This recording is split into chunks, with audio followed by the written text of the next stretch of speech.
उलमा की तवज्जो, हर चीज आसमान में तैर रही है। कुल्लुन फी फलक, कुल्लुन में पहला हर्फ काफ है, दूसरा हर्फ लाम है, मिला के हुआ कुल। अब फलक का पहला हर्फ फा है, दूसरा हर्फ लाम है, तीसरा हर्फ काफ है, मिला के हुआ फलक। और फी में पहला हर्फ फा है, दूसरा हर्फ या है, मिला के होता है फी। कुल्लुन फी फलक। अब तवज्जो मेरी तरफ देना, एक इल्मी बात करने जा रहा हूँ। उस गैर मुस्लिम ने कहा सितारों की सीधी चाल का जिक्र मुझे मिला है, कुल्लुन फी फलकिन यसबहून आयत करीमा से उल्टी चाल का जिक्र नहीं मिला है। और कुरान का दावा है, हर चीज कुरान के अंदर मौजूद है। आप इस दावे को सच्चा करके दिखाइएगा। इमाम गजाली फरमाते हैं, थोड़ा और गौर कर लेता तो तुझे उल्टी चाल का भी जिक्र मिल जाता। फरमाया वो कहता है, जब आपने ये फरमाया कहता है मुझे समझाइए तो सही। आपने कहा कुल्लुन फी, शादी करो तो ऐसी करो सादगी के साथ, शादी करो तो ऐसी करो सादगी के साथ, जैसे अली का अक्द हुआ फातिमा के साथ। जरदार देख कर ना जमींदार देख कर, जरदार देख कर ना जमींदार देख कर, रिश्ता करो नबी का वफादार देख कर, रिश्ता करो नबी का वफादार देख कर। आज मुझे दो मौजूओं को समेटना है। पहले तो आप ये सुनिएगा कि आज आप जिस जगह बैठे हैं इसे मदरसा कहते हैं। जिस जगह आप बैठे हैं इसे क्या कहते हैं? बोलेंगे आप थोड़ा सा, क्या कहते हैं? मदरसा। जब पैगंबरे इस्लाम मक्के से हिजरत करके मदीना तशरीफ लाए तो अल्लाह का घर सबसे पहले आपने बनाया। मस्जिदे कुबा बनाई मदीने वाले मुस्तफा ने। सबसे पहली मस्जिद जो है मस्जिदे कुबा। मस्जिदे कुबा के बाद में जो दूसरा घर बनाया था वो मदरसा है। असहाबे सुफ़ा का जो चबूतरा है, जहां 70 सहाबाए किराम पैगंबरे इस्लाम से इल्म हासिल किया करते थे, उसी में मौला अली शेरे खुदा हैं, उसी में हजरत अबू हुरैरा हैं, उसी में हजरत उमर फारूक आजम हैं, उसी में हजरत अबू बकर सिद्दीक हैं। तो खानाए खुदा के बाद में, मस्जिद के बाद में दूसरा जो घर बना था वो मदरसा है। आज आप अल्लाह के रसूल के घर में बैठे हुए हो, आज आप मदरसे में बैठे हुए हो। ये मदरसे तुम्हारी जरूरतों का नाम है, ये मदरसे तुम्हारी उमंगों का नाम है। अपने जहन को करीब करिएगा। अल्लाह तबारक व तआला ने सबसे पहली वही अपने महबूब पर नाजिल फरमाई तो क्या सबसे पहले नमाज का हुक्म दिया? क्या सबसे पहले रोजे का हुक्म दिया? क्या सबसे पहले ज़कात का हुक्म दिया? क्या सबसे पहले हज का हुक्म आया? क्या सबसे पहले सदका व खैरात का हुक्म आया?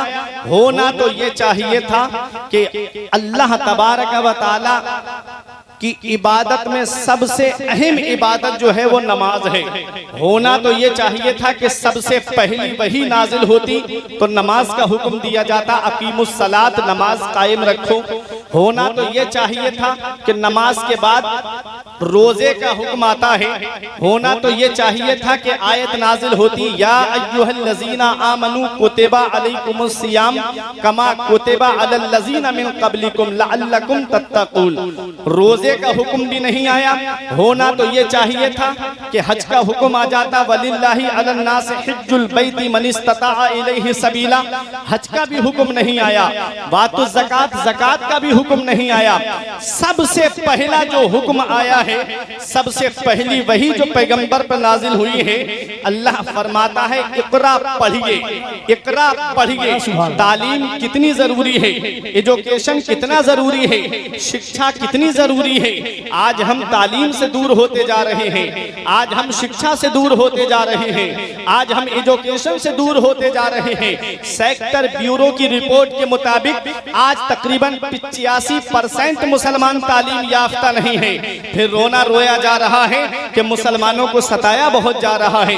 न बैंक में कोई मुसलमानों से बात करने के लिए तैयार है, न किसी और महकमे में कोई मुसलमानों से बात करने के लिए तैयार है। ऐ लोगों, मैं आपको बताना चाहता हूँ, वो कौम जिसके पैगंबर पे सबसे पहली वही नाजिल हुई तो पढ़ने के ताल्लुक से कि पढ़िए पढ़िए पढ़िए, तालीम कितनी जरूरी है। अब आओ हजरत अब्दुल्ला इब्ने अब्बास की एक रिवायत सुनो कि मेरे आका ने इरशाद फरमाया, मन अरादल इल्म फअलैहि बिल कुरान, जो इल्म हासिल करने का इरादा करे उसको चाहिए कि वो सबसे पहले कुरान की तालीम हासिल करे, सबसे पहले कुरान पढ़े, सबसे पहले वो कुरान की तालीम हासिल करे। आज हम अपने बच्चों को मदरसा नहीं भेजते, आज हम अपने बच्चों को दीनी दरसगाह में नहीं भेजते। आज हम सोचते हैं कि बच्चा कॉलेज जाएगा, डॉक्टर बनेगा, पैसा कमाएगा, इंजीनियर बनेगा, पैसा कमाएगा, प्रोफेसर बनेगा, पैसा कमाएगा। हाँ हाँ, मैं मानता हूँ भरगैन वालों, अगर बच्चा डॉक्टर बन गया तो पैसे कमाएगा, बच्चा इंजीनियर बन गया तो पैसे कमाएगा, बच्चा प्रोफेसर बन गया तो पैसे कमाएगा, लेकिन वो ताज तुम्हें नहीं दिला सकता जो ताज एक हाफिज कुरान के माँ बाप को अल्लाह कयामत में अता फरमाएगा, जो एक आलिम दीन के माँ बाप को अल्लाह कयामत में अता फरमाएगा। मन क़रा अल कुरान व अमिला बिमा फीह यलबिसु वालिदाहु ताजन यौमल क़ियामती वहु अहसनु का दौइ शम्स, जो कुरान पढ़े और उस पर अमल करे अल्लाह उसके माँ बाप को ऐसा ताज अता फरमाएगा जिसकी रोशनी आसमान के चांदों सूरज से भी ज्यादा होगी। तो कुरान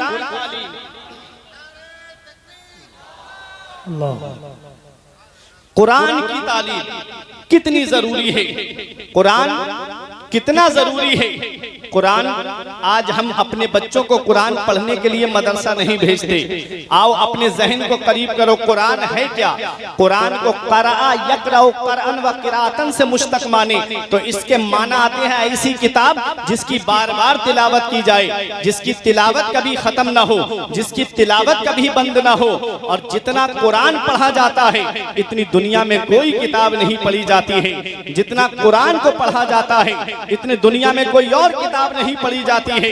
आओ अपने जहन को करीब करो, अगर कुरान को क़रा यक़रअ क़रअन से मुश्तक़ माने तो इसके माना आते हैं मिलाने वाली। तो कुरान का माना होगा कि कुरान वो अल्लाह की किताब है, जब बंदा कुरान की तिलावत करता है तो ये कुरान बंदे को मौला से मिला देता है, ये कुरान बंदे को परवरदिगार आलम से मिला देता है। मेरे आका ने इरशाद फरमाया, कुरान अल्लाह की वो रस्सी है कि जिसका एक सिरा तिलावत करने वाले के हाथ में है और दूसरा सिरा अल्लाह के दस्ते कुदरत में है। कुरान जब बंदा पढ़ता है तो ये कुरान बंदे को मौला से मिला देता है। बात समझ में आ रही है? कुरान की तालीम है क्या? कुरान जिस सीने में आ जाता है वो सीना आग से महफूज हो जाता है। कुरान जिस सीने में आ जाए वो सीना आग से महफूज हो जाता है। आओ अपने जहन को करीब करो, मैं कुरान की अजमत बताता हुआ चल रहा हूँ। आप मदरसे में बैठे हुए हो, यहाँ से 14 बच्चों ने कुरान पाक को हिफ्ज किया है। कुरान जिस सीने में आ जाए वो सीना आग से महफूज हो जाता है। जब हाफिज कुरान का इंतकाल हो जाए और जब वो कब्र में जाता है, अल्लाह जमीन को हुक्म देता है, ला ताकुली लहमा, इसके जिस्म को मत खाना, इसके बदन को मत खाना। जमीन कहती है, ऐ मेरे परवरदिगार, मैं कैसे उसके जिस्म को खाऊंगी जिसके सीने में तेरा कलाम मौजूद है। पता चला हाफिज कुरान का जिस्म जो है, बाअमल हाफिज कुरान का जिस्म जो है वो कब्र में सलामत रहता है, उसे कब्र की मिट्टी नहीं खाती है। अब सोचो, कुरान जिस सीने में आ जाए वो सीना आग से महफूज हो जाता है, वो सीना आग से महफूज हो जाता है। तो हाफिज कुरान की शान का आलम क्या होगा? बख्शिश की राह मोमिनो आसान बना लो, अपने लिए निजात का सामान बना लो। दुनिया की किताबों पे नजर बाद में रखना, बच्चों को पहले हाफिज कुरान बना लो। कुरान है क्या? हर चीज का बयान कुरान के अंदर है, हर चीज का जिक्र कुरान के अंदर है। हीरे कुरान के अंदर मौजूद हैं, मोती कुरान के अंदर मौजूद हैं, सदफ कुरान के अंदर मौजूद हैं, गौहर कुरान के अंदर मौजूद हैं। और जिस मरीज को दुनिया के डॉक्टरों ने इलाज कर दिया हो उसकी शिफा भी कुरान के अंदर मौजूद है। लेकिन इतना इल्म होना चाहिए, इतनी सलाहियत होनी चाहिए, इतनी काबिलियत होनी चाहिए कि कुरान के अंदर से वो रुमूज व असरार को तलाश कर सके। आओ मैं आपको बताऊं कुरान है क्या। हर हर चीज का बयान कुरान के अंदर मौजूद है, हर चीज का जिक्र कुरान के अंदर मौजूद है। पर इमाम गजाली के पास में एक गैर मुस्लिम आता है, मुसलमान नहीं, उलमा की तवज्जो, गैर मुस्लिम आता है और आकर के इमाम गजाली से कहता है, ए इमाम गजाली, तुम्हारे कुरान में एक दावा किया गया है। फरमाया कौन सा दावा? कहा वला रत्बिन वला याबिसिन इल्ला फी किताबिन मुबीन, कि कोई खुश्क-ओ-तर चीज ऐसी नहीं जिसका जिक्र कुरान के अंदर मौजूद ना हो। मतलब हर चीज का बयान कुरान में है। तो आप मुझे एक सवाल का जवाब दीजिए। आपने फरमाया कर, उसने कहा कि मुझे ये बताइएगा, कुरान में सितारों की चाल का जिक्र है। सितारे जो आसमान में चलते हैं वो दो तरह से चलते हैं, एक मुस्बत अंदाज में चलते हैं, दूसरे मनफी अंदाज में चलते हैं। एक सीधी चाल चलते हैं, दूसरे उल्टी चाल चलते हैं। तो मुझे ये बताइएगा, जब मैंने तुम्हारा कुरान पढ़ा तो मुझे उसमें सीधी चाल का जिक्र मिल गया, लेकिन मुझे उल्टी चाल का जिक्र नहीं मिला। इमाम गजाली हैरत से देखने लगे, ये गैर मुस्लिम है और कुरान पढ़ता है, ये गैर मुस्लिम है और कुरान की तिलावत करता है। आज हम कुरान पढ़ते हैं तो किसी का इंतकाल हो गया तो तीजे में जाके रस्मन कुरान शरीफ की तिलावत कर दी, या किसी के घर कुरान खानी हुई तब कुरान की तिलावत कर दी। गैर मुस्लिम जब कुरान पढ़ता है तो उसमें से कुछ तलाश करने के लिए कुरान पढ़ता है। देख लो गैर मुस्लिम, जब अल्लामा सदरुल फाजिल नईमुद्दीन मुरादाबादी से एक आर्या का मुनाजरा हुआ था तो उस आर्या ने खड़े होकर कहा था, मौलाना तुम हमसे मुनाजरा करने आए हो, तुमको पता है हमें तुम्हारे कुरान के 14 सिपारे जुबानी याद है, अगर तुमको हमारी किसी किताब का एक पाठ याद हो तो वो हमको पढ़ करके सुना दो। अल्लामा सदरुल फाजिल नईमुद्दीन मुरादाबादी ने कहा, अब भी तेरी समझ में नहीं आया? अरे यही तो मेरे कुरान की शान है, जो अपने तो अपने रहे, गैरों के दिलों में भी जगह बना लेता है। तेरे कौल के मुताबिक तेरी किताब को आए हुए लाखों बरस हो गए, लेकिन आज वो हिंदी में है, संस्कृत में है, हिंदुस्तान के बाहर ना जा सकी। और मेरे कुरान की शान देख, कुरान मक्के में नाजिल हुआ है, कुरान मदीने में नाजिल हुआ है, हिंदुस्तान की सरजमीन पे कुरान है, अमेरिका की सरजमीन पे कुरान है, चाइना की सरजमीन पे कुरान है, हिंदुस्तान के कोने कोने में कुरान है। ये मेरे कुरान की शान है। कुरान पूरी दुनिया में पहुंच गया और हिंदुस्तान का हाल ये है, आप हिंदुस्तान के एक सूबे से अगर आप यूपी से निकल के बिहार में जाएंगे तो बिहार की बोली आपकी समझ में नहीं आएगी। बिहार से और आगे बढ़ेंगे बंगाल में, आपको बंगाल की बोली समझ में नहीं आएगी। आप गुजरात पहुंचेंगे, गुजरात की गुजराती आपकी समझ में नहीं आएगी, केरला की कन्नड़ आपकी समझ में नहीं आएगी, महाराष्ट्र की मराठी आपकी समझ में नहीं आएगी। ये एक जुबान है, यूपी की जुबान बिहार ना जा सकी, बिहार की जुबान बंगला ना जा सकी, बंगला की जुबान गुजरात ना जा सकी, गुजरात की गुजराती महाराष्ट्र ना जा सकी। मगर वह मेरे कुरान, तेरी अजमत का कोई जवाब नहीं है, तेरी शान का कोई जवाब नहीं है, तेरी बुलंदी का कोई जवाब नहीं है, तेरी अजमत का कोई जवाब नहीं है, तेरे मकाम सुरैया का कोई जवाब नहीं है। कुरान नाजिल हुआ मक्के में, कुरान नाजिल हुआ मदीने में, कुरान नाजिल हुआ जंगे बदर में, कुरान नाजिल हुआ जंगे उहुद में, कुरान नाजिल हुआ कस्बे तबूक में और पहुंच गया पूरी दुनिया में। हमने कहा एक कुरान जबकि चलता वो है जिसके पास में पैर हो। एक कुरान जरा ये तो बता, तू पूरी दुनिया में कैसे पहुंच गया? जब तू नाजिल हुआ था तो इंटरनेट का जमाना नहीं था, मीडिया का जमाना नहीं था, सैटेलाइट का जमाना नहीं था, अखबार का जमाना नहीं था। एक कुरान फिर तू पूरी दुनिया में कैसे पहुंच गया? तो कुरान जवाब देता है, अगर इंटरनेट के जरिए फैला होता तो अमेरिका के ईसाई ने मेरा पीछा किया होता, अगर .com के जरिए फैला होता तो रूस के मजूसी ने ताक़ुब किया होता, अगर अखबार के जरिए फैला होता तो भारत के पत्रकार ने कुछ का कुछ लिख दिया होता। हमने कहा फिर फैला कैसे? तो कुरान जवाब देता है, अखबार के जरिए नहीं, हाफिज़े कुरान के जरिए फैला।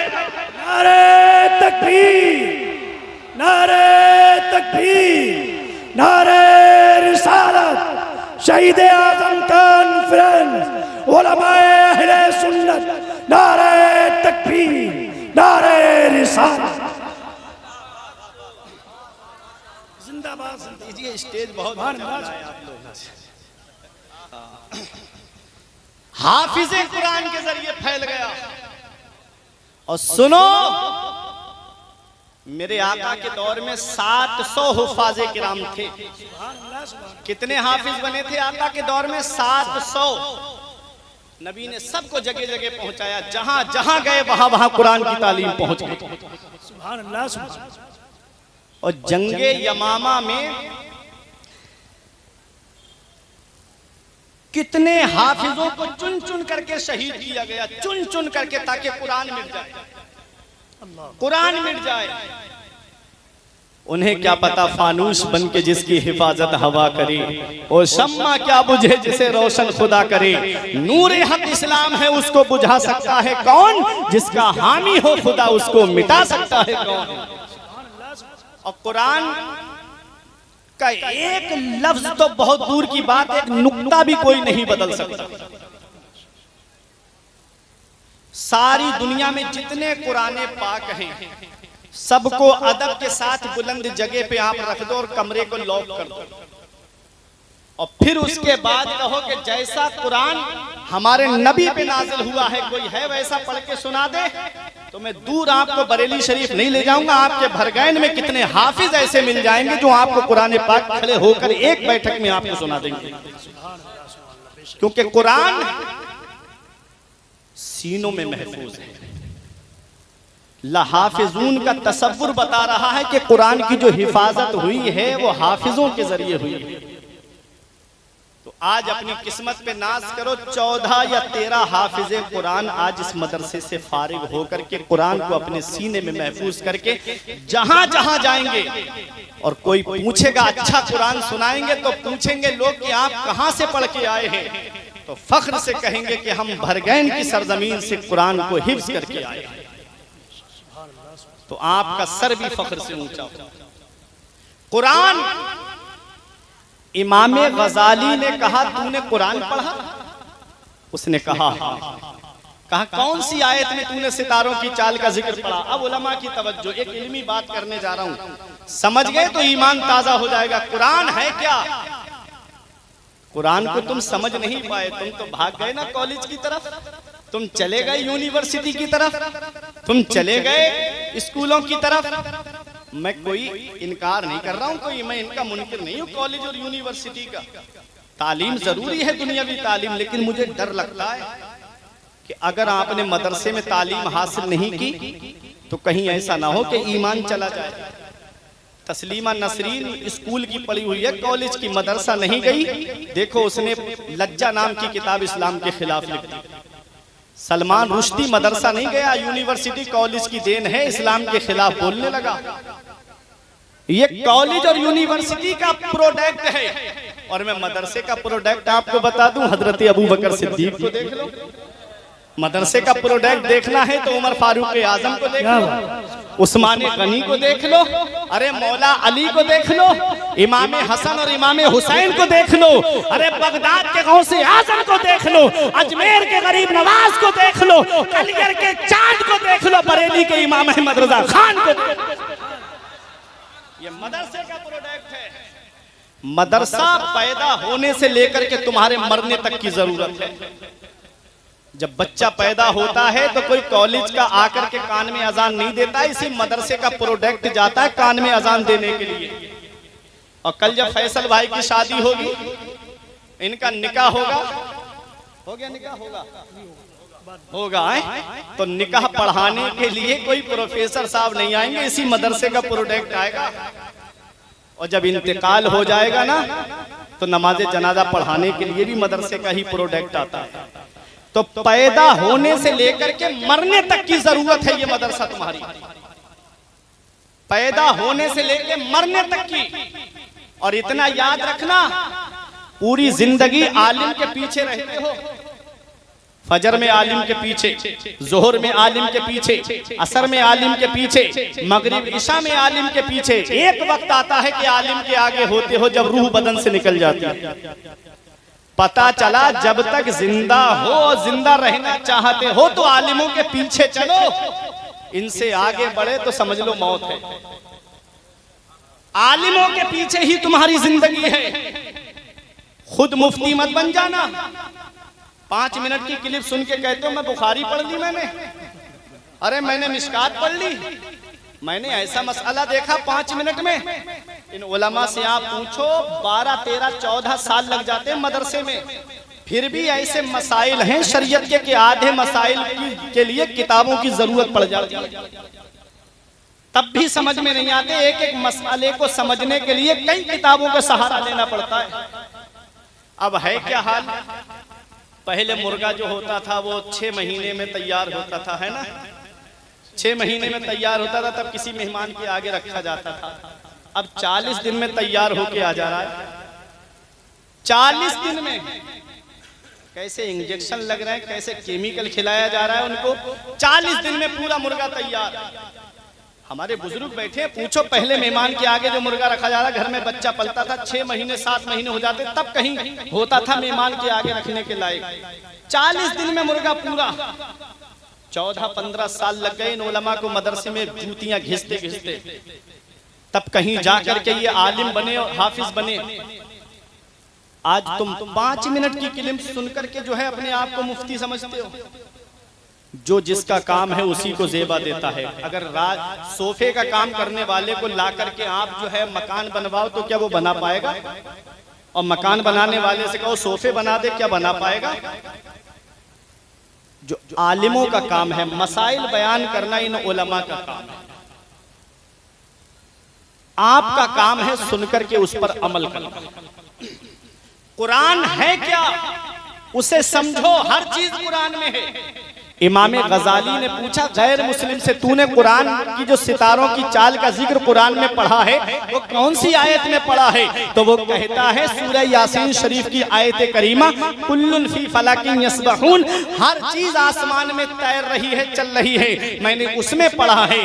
आयत करीमा क्या है? कुल्लुन फी फलकिन यस्बहून, हर चीज आसमान में तैर रही है। इमाम गजाली मुस्कुरा के फरमाते हैं तूने इससे सितारों की चाल का जिक्र पढ़ा है? उसने कहा हाँ हुजूर। फरमाया थोड़ा और गौर कर लेता तो तुझे उल्टी चाल का भी जिक्र मिल जाता। वो कहता है मुझे बताइए है कैसे? अब इन उलमा की तवज्जो, कौन सी आयत है? कुल्लुन फी फलकिन यस्बहून। शायर इस्लाम गुलाम नूर मुजस्सम साहिब किबला तशरीफ फरमा है, ये बेहतरीन आलिम भी हैं अल्हम्दुलिल्लाह। सबकी तवज्जो चाहता हूँ, देखिएगा कुरान की कौन सी आयत करीमा, कुल्लुन फी फलक, हर चीज आसमान में तैर रही है। उलमा की तवज्जो, हर चीज आसमान में तैर रही है। कुल्लुन फी फलक, कुल्लुन में पहला हर्फ काफ है, दूसरा हर्फ लाम है, मिला के हुआ कुल। अब फलक का पहला हर्फ फा है, दूसरा हर्फ लाम है, तीसरा हर्फ काफ है, मिला के हुआ फलक। और फी में पहला हर्फ फा है, दूसरा हर्फ या है, मिला के होता है फी। कुल्लुन फी फलक। अब तवज्जो मेरी तरफ देना, एक इल्मी बात करने जा रहा हूँ। उस गैर मुस्लिम ने कहा सितारों की सीधी चाल का जिक्र मुझे मिला है, कुल्लुन फी फलकिन यस्बहून आयत करीमा से उल्टी चाल का जिक्र नहीं मिला है। और कुरान का दावा है हर चीज कुरान के अंदर मौजूद है। आप इस दावे को सच्चा करके दिखाइएगा। इमाम गजाली फरमाते हैं थोड़ा और गौर कर लेता तो तुझे उल्टी चाल का भी जिक्र मिल जाता। फरमाया वो कहता है, जब आपने ये फरमाया कहता है मुझे समझाइए तो सही। आपने कहा कुल्लुन फी फलक, इस आयत पर गौर कर। कुल्लुन में पहला हर्फ काफ, दूसरा हर्फ लाम, फी में पहला हर्फ फा, दूसरा हर्फ या, मिला के हुआ फी। अब फलक में पहला हर्फ फा, दूसरा हर्फ लाम, तीसरा हर्फ काफ, मिला के हुआ फलक। अब कुल्लुन फी फलक को उल्टा करके देखिएगा। अब फलक में आखिरी हर्फ काफ है और बीच वाला हर्फ लाम है, मिला के हुआ कुल। अब फलक का बचा फा और फी का बचा या। अब फिलम मिला के फा और या को मिलाइएगा, हो गया फलक, हो गया कुल्लुन फी। अब फी का बचा फा और इधर लफ्ज़े कुल है और कुल का पहला हर्फ काफ है, दूसरा हर्फ लाम है, मतलब आखिरी हर्फ लाम है। इधर फी का पहला हर्फ फा है। अब फी का पहला हर्फ फा लीजिए और कुल्लुन का आखिरी हर्फ लाम लीजिए और आप पहला हर्फ काफ लीजिए, मिला के होता है फलक। सीधी तरफ से पढ़ोगे तब भी कुल्लुन फी फलक है और उल्टी तरफ से पढ़ोगे तब भी कुल्लुन फी फलक है। इमाम गजाली फरमाते हैं सीधी तरफ से पढ़ोगे तो सितारों की सीधी चाल का जिक्र मौजूद है और उल्टी तरफ से पढ़ोगे तो सितारों की उल्टी चाल का जिक्र मौजूद है। हर चीज कुरान में है। नारे तकबीर, नारे रिसालत, उलमाए अहले सुन्नत।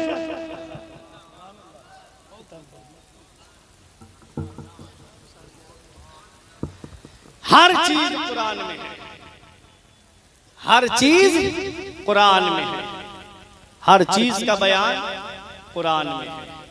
क्या आज हम अपनी जिंदगी कुरान के मुताबिक गुजार रहे हैं? क्या आज हमारी जिंदगी कुरान के मुताबिक चल रही है?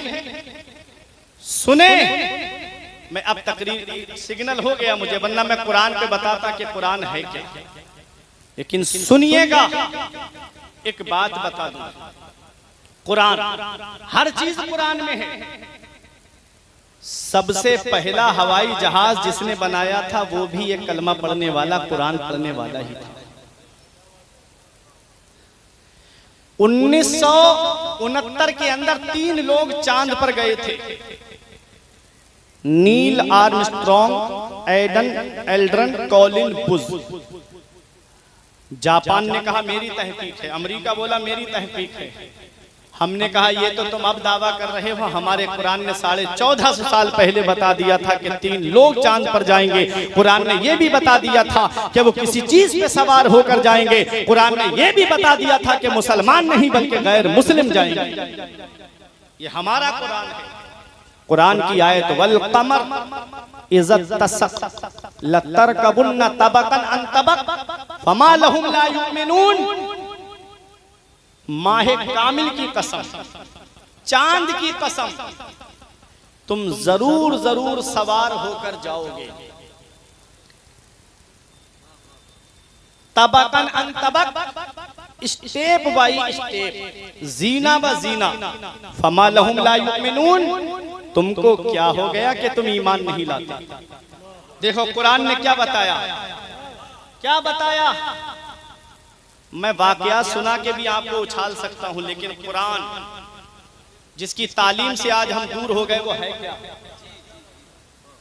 सुनिएगा, कुरान ने कहा माहे कामिल की कसम।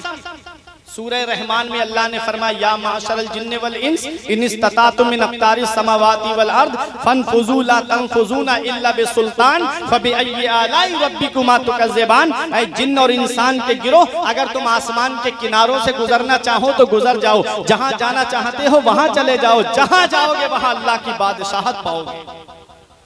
तो पता चला इंसान चांद पे जाएगा और 3 लोग गए। हमारे कुरान ने बता दिया लतरकबुन्ना, जरूर जरूर तुम सवार होकर जाओगे। किस पर सवार होकर गए? मिशन अपोलो 11 पे सवार होकर के गए। ये सबसे पहला हवाई जहाज किसने बनाया? सबसे पहला हवाई जहाज हजरत अब्बास बिन फरनास ने मस्जिद कुर्तुबा के अंदर कुरान पढ़ करके परिंदे का तसव्वुर लेकर के सबसे पहला हवाई जहाज हजरत अब्बास बिन फरनास ने बनाया है। सबसे पहली घड़ी किसने बनाई है? सबसे पहली घड़ी हजरत यूसुफ बिन अम्र ने बनाई है, जिसे मस्जिद कुर्तुबा में नहीं लगाया गया बल्कि दमिश्क की जामा मस्जिद में लगाया गया। सबसे पहला कागज किसने बनाया है? सबसे पहला कागज हजरत अब्बास बिन फरनास ने बनाया है। पहले कागज रुई से बनता था, आज कागज दरख्त से बनता है। अब पेड़ काट के मशीन में डाला जाता है, उसे बारीक पीस दिया जाता है, उस पे केमिकल लगा करके कागज तैयार होता है। जब कागज तैयार हो जाता है तो कोई ABCD उस पे लिखता है, कोई छोटा आ बड़ा आ लिखता है। अब बच्चा पढ़ने के बाद में आला डिग्री हासिल कर लेता है। वक्त कम है मेरे पास, मुख्तसर बता रहा हूँ। जब बच्चा पढ़ने के बाद में कोई डॉक्टर बनता है, कोई इंजीनियर बनता है, कोई प्रोफेसर बनता है। अब बनने वाला तो AC रूम में बैठा है, बनाने वाला कमरे में बैठा है और बैठ करके वहां पर आईफोन चला रहा है, फॉर्च्यूनर कार से घूम रहा है और बनाने वाला नालियों में पड़ा हुआ है, घर में रखा हुआ है। वो कागज जिसने डॉक्टर बनाया, उस कागज को क्या हुआ? बाप ने भंगार वाले के हाथ बेच दिया, भंगार वाले ने दुकानदार के हाथ बेच दिया, दुकानदार ने अपने साइज में काट करके, किसी ने जलेबी रखकर बेची, किसी ने समोसा रखकर बेचा, किसी ने ब्रेड पकोड़ा रख करके बेचा। अब वो कागज नाली में पड़ा है, आदमी जेब में नहीं रखता है, खा करके जमीन पे कागज फेंक देता है। बनने वाला AC में बैठा है, बनाने वाला नाली में पड़ा हुआ है। ऐ भरगैन वालों, सेम मशीन है, सेम केमिकल है, सेम दरख्त है, लेकिन उस पर छोटा आ बड़ा आ लिखा हुआ नहीं है, बल्कि लिखा है बिस्मिल्लाहिर्रहमानिर्रहीम। कोई आलिम फतवा नहीं देगा, कोई मुफ्ती फतवा नहीं देगा। अल्लाह कुरान में फरमा रहा है ला यमस्सुहु इल्लल मुतहहरून, जब तक वुजू ना हो इस कागज को हाथ भी मत लगाना। ऐ भरगैन वालों, जब कागज पर कुरान लिख जाए तो कागज अजमत वाला हो जाए, तो जिन हाफिजों के सीने में कुरान के 30 पारे, उन हाफिजों की शान का आलम क्या। नारे तकबीर, नारे रिसालत, शहीद आजम कॉन्फ्रेंस, नारे तकबीर। कागज पे कुरान लिख जाए तो कागज अजमत वाला हो जाए। रब फरमाता है जब तक वुजू ना हो हाथ मत लगाना इसे। तो जब कागज पे कुरान आ जाए तो कागज अजमत वाला हो जाए। जिन हाफिजों के सीने में कुरान के 30 पारे, उन हाफिजों की शान का आलम क्या हो। इसीलिए कहता हूं बख्शिश की राह मोमिनो आसान बना लो, अपने लिए निजात का सामान बना लो। दुनिया की किताबों पे नजर बाद में रखना, बच्चों को पहले हाफिजे कुरान, बच्चों को पहले हाफिजे कुरान बना लो। अब एक हदीस सुनो, तकरीर मेरी खत्म। पैगंबर इस्लाम इरशाद फरमाते हैं जो कुरान हासिल करे और हर मामले में कुरान को आगे रखे, मन जअलहु अमामहु कादहु इलल जन्नह। नबी फरमाते हैं जो हर मामले में कुरान को आगे रखे, कुरान उसको जन्नत में ले जाएगा। और जिसने कुरान वमन जअलहु खल्फा ज़हरिही, और जिसने कुरान को पीठ के पीछे रखा, साक़हु इलन नार, तो कुरान उसको जहन्नम में ले जाएगा। नबी ने फरमाया कुरान शफाअत भी करेगा। किसकी शफाअत करेगा? जो कुरान की तिलावत करते हैं, जो कुरान से मोहब्बत करते हैं, जो हाफिजे कुरान से मोहब्बत करते हैं, जो उलमाए दीन से मोहब्बत करते हैं, कुरान शफाअत करेगा। तो कुरान को जो आगे रखेगा हर मामले में, हम खेती कर रहे हैं तो हम कुरान को आगे रखें कि हमको खेती किस तरीके से करनी है। किसी की मेड़े नहीं छांटना है, किसी के पेड़ों को नहीं तोड़ना है, किसी की ईख का बगैर इजाजत गन्ना नहीं खाना है। कुरान को आगे रखें हर मामले में। कुरान क्या पैगाम देता है, और जब शादी का मौका आए तब भी कुरान को आगे रखें। कुरान हमें क्या पैगाम देता है? कुरान पैगाम देता है व आशिरुहुन्ना बिल मारूफ, अपने घर वालों के साथ मोहब्बत से पेश आओ, अपनी बीवियों के साथ मोहब्बत से पेश आओ, अपने बच्चों के साथ मोहब्बत से पेश आओ, अपने माँ बाप के साथ मोहब्बत से पेश आओ। ये कुरान हमें पैगाम दे रहा है। आज जब हमारे घर में इंतकाल हो जाता है तब हम अपने आलिम के पास आके कहते हैं हजरत छुआरे लेकर आया हूँ 41, इस पर कौन सी सूरत पढ़ी जाएगी आप पढ़ दो। बेरी की लकड़ी लेकर आएगा, हजरत इस पे कौन सी सूरत पढ़ी जाएगी आप पढ़ दो। जब मौत का वक्त आता है तब हमें मौलवी याद आते हैं, और जब शादी का मौका आता है तब हम अपने आलिमों को क्यों भूल जाते हैं? तब हम अपने आलिमों के पास क्यों नहीं आते कि हजरत वो तरीका बताओ निकाह का जो पैगंबर इस्लाम की सुन्नत के मुताबिक हो, वो तरीका बताओ निकाह का जो रसूलुल्लाह सल्लल्लाहु अलैहि वसल्लम की सुन्नत के मुताबिक हो। निकाह है क्या? नबी इरशाद फरमाते अन निकाहु मिन सुन्नती फमन रगेबा अन सुन्नती फलैसा मिन्नी। नबी ने फरमाया निकाह मेरी सुन्नत है, और जिसने मेरी सुन्नत से एराज किया वो मुझसे नहीं है। नबी की सुन्नत है निकाह। और अब जरा तवज्जो देना, नबी की सुन्नत को अदा करते वक्त, नबी करीम सल्लल्लाहु अलैहि वसल्लम की सुन्नत को जब हम अदा करने जा रहे हैं तो शादी के कार्ड पे लिखवाते हैं शादी मुबारक। मुबारक का माना जानते हो आप? बारका युबारिको, बरकत से बना मुबारक, जिसके माना आते हैं ऐसी शादी जिसमें अल्लाह की बरकतें नाजिल हों, ऐसी शादी जिसमें अल्लाह की रहमतें नाजिल हों। भरगैन वालों दिल पे हाथ रख के बताना, जिस शादी में डांस पार्टी नाचे क्या उस शादी में अल्लाह की बरकतें नाजिल होंगी? जिस शादी में बैंड बजे क्या उस शादी में अल्लाह की बरकतें नाजिल होंगी? जिस शादी में एक हफ्ता पहले औरतें ढोल पर गीत गाना शुरू कर दें क्या उस शादी में बरकत होगी? जिस शादी में हल्दी की रस्म के नाम पे बेपर्दगी का बाजार गर्म किया जाए क्या उस शादी में बरकत होगी? जिस शादी में मेहंदी की रस्म के नाम पे बेपर्दा औरतों का हुजूम लगे क्या उस शादी में बरकत होगी? नबी की सुन्नत अदा करने जा रहे हैं हम। आज नबी की सुन्नतों से हम दूर हो गए। पैगंबर इस्लाम की सुन्नत है कि निकाह मस्जिद में होना चाहिए। अब दूल्हा खुद नमाज नहीं पढ़ता है तो वो मस्जिद में क्यों जाएगा? होना तो ये चाहिए था कि दूल्हा मस्जिद में जाता, जोहर की नमाज पढ़ने या असर की नमाज, जिस वक्त बारात पहुंचती पहले नमाज अदा करता, वहीं मस्जिद में बैठ जाता, वहीं काजी साहब और 2 गवाह वहीं पर इज़्न लेकर के आते और मस्जिद में निकाह होना चाहिए था। मस्जिद में निकाह होने के 2 फायदे हैं भरगैन वालों। एक फायदा तो ये है कि मस्जिद खुदा का घर है और अल्लाह के घर में अल्लाह की रहमतें नाजिल होती है। जो निकाह मस्जिद में होता है उस निकाह में अल्लाह की रहमतें नाजिल हुआ करती है। और दूसरा फायदा यह है कि मस्जिद के अंदर कोई नापाक दाखिल नहीं होता है। मस्जिद में जो भी दाखिल होता है वो पाक दाखिल होता है। अरे जो निकाह मस्जिद में होगा उस निकाह में कोई नापाक शामिल नहीं होगा, जो भी शामिल होगा वो पाक शामिल होगा। और नापाक के ताल्लुक से नबी फरमाते हैं जिस घर में जानदार की फोटो लगी हो, जिस घर में कुत्ता हो और जिस घर में जुनबी नापाक हो, उस घर में अल्लाह की रहमत के फरिश्ते नहीं आते हैं। इसलिए आज घर में कमाने वाले 5-6 लोग हैं लेकिन घर में बरकतें नहीं होती, घरों के अंदर से बरकतें उठ गई हैं। हमने कहा घरों का माहौल पहले दुरुस्त कर लो, खाना दस्तरख्वान लगा करके खाओ, एक एक करके खाना मत खाना, सब जमा हो करके दस्तरख्वान लगा करके खाना खाना। और दूसरी वजह यह है कि घरों के अंदर जुनबी यानी नापाक लोग रहते हैं जिसकी वजह से अल्लाह ताला बरकतें उठा देता है। अगर तुम चाहते हो कि तुम्हारे घरों का बरकतें तवाफ करें तो अपने घरों का माहौल दुरुस्त कर लो और नबी की शरीयत का माहौल घरों में कायम कर दो। जब शरीयत का माहौल कायम हो जाएगा तो तुम भी यही कहोगे कि तरीके मुस्तफा को छोड़ना है वजह बर्बादी। इसी से कौम दुनिया में हुई इक्तिदार अपनी हमें करनी है। शहंशाह बतहा की रजा जोई वो अपने हो गए तो रहमते परवरदिगार। तो नबी की सुन्नत अदा कर रहे हैं हम निकाह। फैसल भाई की शादी है ना, सुन्नत अदा करने जा रहे हैं आप। अब देखिएगा नबी ने क्या इरशाद फरमाया, तुनकहुल मरअतु ले अर्बईन ले मालिहा वले हसबिहा वले जमालिहा वले दीनिहा। नबी ने फरमाया निकाह जब इंसान करता है तो उसकी 4 वजह होती है।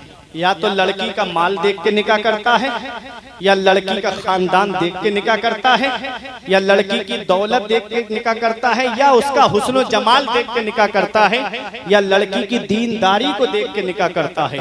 नबी ने क्या पैगाम दिया? नबी फरमाते ऐ मेरे उम्मती, जब तू निकाह करे तो लड़की का हुस्न मत देखना, उसकी दौलत को मत देखना, उसके खानदान को मत देखना, बल्कि दीनदारी को देखना, परहेजगारी को देखना। क्योंकि दीनदार लड़की जब तुम्हारे घर में आएगी तो 3 नस्लों तक पहुंच जाएगा।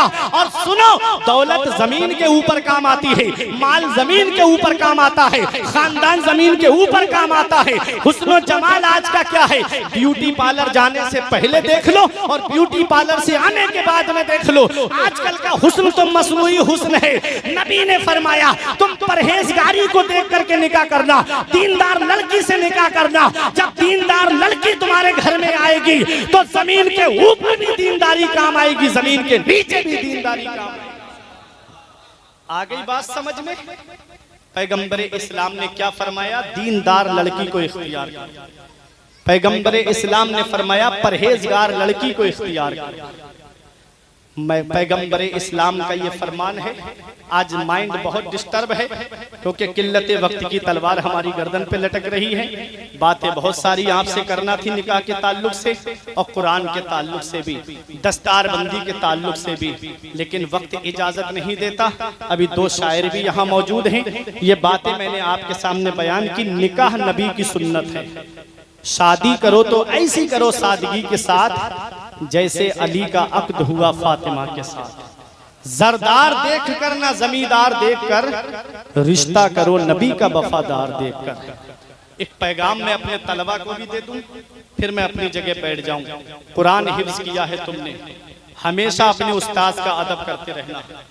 उस्ताद का अगर अदब नहीं किया तो मैंने बड़े काबिल लोगों को भी बर्बाद होते हुए देखा है। जो उस्ताद के गुस्ताख हो जाते हैं, मैंने उनकी काबिलियत को मिट्टी में मिलते हुए भी देखा है। कितने ऐसे मेरे साथी भी हैं कि जो जिनका आज कोई नाम तक नहीं लेता। अदब से जिंदगी बनती है, जन्नत भी जहन्नम भी। अदब से जिंदगी बनती है, जन्नत भी जहन्नम भी। अदब बहुत जरूरी है। इमाम आजम अबू हनीफा के उस्ताद शेख हम्माद हैं, और आपका घर जो कूफे में था ना, 16वीं गली में था। जैसे आप दिल्ली में जाएंगे तो अलग अलग सेक्टर बने होते हैं ना, 1 नंबर गली, 2 नंबर गली, 3 नंबर गली। 16वीं गली में था घर हजरत इमाम आजम अबू हनीफा का। और इमाम आजम अबू हनीफा के शागिर्द हैं हजरत इमाम जुफर, जो दरस निजामी से ताल्लुक रखते हैं। वो पढ़ते हैं, नूरुल ईज़ा है, हिदाया, उसमें आता है काला ले जुफर। इमाम जुफर ने कहा, इमाम जुफर ने कहा, ये इमाम आजम अबू हनीफा के शागिर्द हैं। इनका घर 16वीं गली में था इमाम आजम अबू हनीफा से।